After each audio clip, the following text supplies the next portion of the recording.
more than 1 million sellers, and so I'm sure that there have been stolen goods Really, Mr. stolen on Bezos? Amazon. Really, Mr. I'm Bezos? sorry. There's not? I'm, You don't believe that there is? I That said surprises me. no. I just said I'm with over 1 million sellers. I'm sure that it has happened.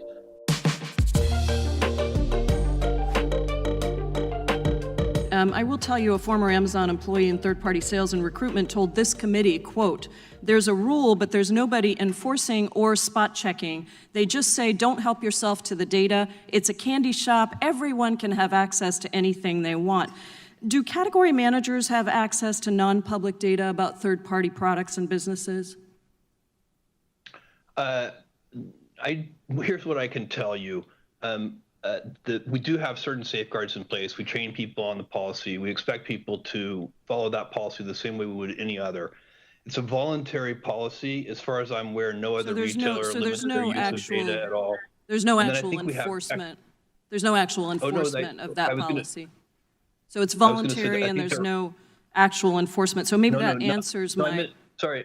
No, I think I may have misspoke. I'm trying to say that the fact that we have such a policy is voluntary. I think no other retailer even has such a policy. Well, our that's enforcement of that policy. We would treat that like any internal policy, and if we found that someone violated it, we would take action against them. You have access to data that your competitors do not have. So you might allow third-party sellers onto your platform, but if you're continuously monitoring the data to make sure that they're never going to get big enough that they can compete with you, that is actually the concern that the committee has.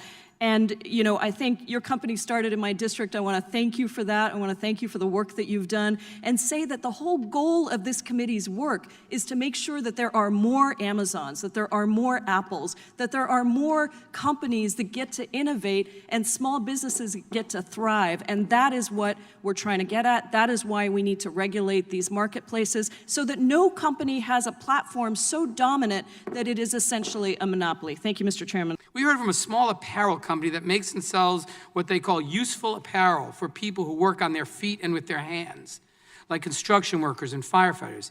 This particular business discovered and started selling a unique item that had never been a top seller for the brand. They were making about $60,000 a year on just this one item. One day they woke up and found that Amazon had started listing the exact same product, causing their sales to go to zero overnight. Amazon had undercut their price, setting it below what the manufacturer would generally allow it to be sold, so that even if they wanted to, they couldn't match the price. Here's how the apparel company described working with Amazon, and I quote, "Amazon strings you along for a while because it feels so good to get that paycheck every week. And in the past, for lack of a better term, we called it Amazon heroin because you just kept going and you had to get your next fix, your next check. But at the end of the day, you find out that this person who was seemingly benefiting you, making you feel good, was just ultimately going to be your downfall," end quote. So Mr. Bezos, this is one of your partners. Why on earth would they compare your company to a drug dealer? Sir, I have great respect for you in this committee, but I completely disagree with that characterization. What we have done is create in the store a place. If you go back in time, we sold only our own inventory. It was a very controversial decision inside the company to invite third-party sellers to come into what is really our most valuable retail real estate, our product detail pages. We did that because we were convinced that it would be better for the consumer. It would be better for the customer Bezos, to have all of that selection. And I think we were right, and I think it's worked out well. Reclaiming my time. Unfortunately, this is one of, reclaiming my time, Mr. Bezos, this is one of many small companies that have told us during this year-long investigation that they were mistreated, abused, and tossed aside by Amazon. The evidence we've collected shows that Amazon is only interested in exploiting its monopoly power over the e-commerce marketplace to further expand and protect this power. This investigation makes clear that Amazon's dual role as a platform operator and competing seller on that platform is fundamentally anti-competitive, and Congress must take action. Mr. Bezos, are stolen goods sold on Amazon? Congresswoman, not to my knowledge, although we're more than 1 million sellers, and so I'm sure that there have been stolen goods stolen on Amazon. Really, Mr. Bezos? I'm sorry. There's not? You don't believe that there is? That surprises me. No, I just said with over 1 million sellers, I'm sure that it has happened. But certainly, I don't think it's a large part of what we're selling. Okay, so Mr. Bezos, basically then you're saying yes. I guess so. Mr. Retail- Bezos, Thank you. thank you so much. You said that sellers have many other attractive options to reach customers, but that's not at all what we found in our investigation. According to eMarketer, a source Amazon cited in submissions to this committee, Amazon has nearly 7 times the market share of its closest e-commerce competitor. One seller told us that, and I quote, Amazon continues to be the only show in town. No matter how angry sellers get, they have nowhere else to go. So are you saying that these people aren't being truthful when they say that Amazon is the only game in town? Yeah, Congresswoman, with great respect, I do disagree with that. I believe that there are a lot of options. And some of them are not even listed on that chart. I just looked at it briefly, but I didn't see some that I know of, for example. So I think there are a lot of things, and thank it's you. dynamic. All right, thank you for that. They're more and Mr. more Bezos, every day. my time is short. If Amazon didn't have monopoly power over these sellers, do you think they would choose to stay in a relationship that is characterized by bullying, fear, and panic? With all respect, Congresswoman, I do not accept the premise of your question. That is not how we operate the business. All right. And in fact, we work very hard to Thank provide you for that. fantastic Thank you for tools that. for sellers, and that's why they've been successful. Thank you for that. Do you believe that the Chinese government steals technology from U.S. companies? Mr. Bezos? You're on mute. Mr. Bezos, I believe you're on mute.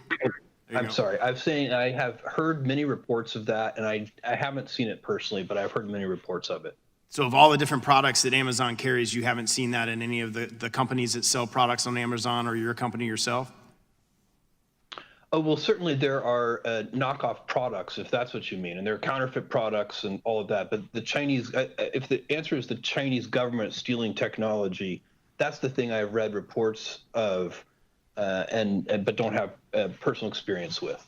Amazon is $1 trillion company, but Amazon customers are not guaranteed that the products purchased on your platform are authentic. Amazon acts like it's not responsible for counterfeits being sold by third-party sellers on its platform. And we've heard that Amazon puts the burden and cost on brand owners to police Amazon's site, even though Amazon makes money when a counterfeit good is sold on its site. More than half of Amazon's sales come from third-party seller accounts. Why isn't Amazon more aggressive in ensuring that counterfeit goods are not sold on its platform? And why isn't Amazon responsible for keeping all counterfeit products off of its platform? Thank you. This is an incredibly important issue and one that we work very hard on. Counterfeits are a scourge. They are a problem that is not, it does not help us earn trust with customers. It's bad for customers. It's bad for honest third-party sellers. We do a lot to prevent counterfeiting. We have a team of more than 1,000 people that does this. We invest hundreds of millions of dollars in systems that do this. We have something called Project Zero, which helps brands serialize individual products, which really helps with counterfeiting. Well, we have I'm glad that other you have programs those as well. I'm glad that you have those features in place, but why isn't Amazon responsible for keeping all counterfeit products off of its platform?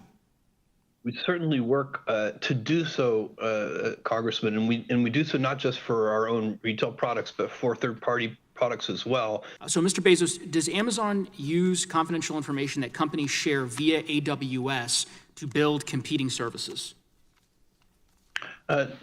No, sir, not that I'm aware of. AWS does often, they do keep expanding their services. AWS started, 15 years ago. We invented this entire category. Let me just clarify that, Mr. Bezos. I appreciate that. Sorry, I apologize for interrupting. But last week, one of Amazon's former engineers posted online that he and his team, quote, proactively identified growing businesses on AWS, that they built competing products, and that they targeted those products to the business's customers. And there's been public reporting on that strategy. So I guess I wonder if you can comment on that and how you would account for those statements. Well, I think there may be categories, some databases of different kinds and so on, where we see that it's an important product for customers, and we make our own product offering in that arena. But it doesn't mean we stop servicing the other companies that are also making those products. We have competitors using AWS, and we work very hard to make them successful. Netflix is one example, Hulu is another, and so on. Your own documents make clear that the price war against diapers.com worked, and within a few months it was struggling, and so then Amazon bought it. After buying your leading competitor here, Amazon cut promotions like Amazon.mom and the steep discounts it used to lure customers away from diapers.com, and then increase the prices of diapers for new moms and dads. Mr. Bezos, did you personally sign off on the plan to raise prices after Amazon limited its competition? I don't remember that at all. What I remember is that we matched competitive prices, and I believe we followed diapers.com. Again, this is 11 years ago, so you're asking a lot of my memory, but I believe we followed diapers.com. I can also tell you after we bought diapers.com, we put more than $300 million into trying to make it successful. I'm sorry. So you said that Amazon focuses excessively on customers. So how would customers, especially single moms, new families, how would they benefit when the prices were driven up by the fact that you eliminated your main competitor?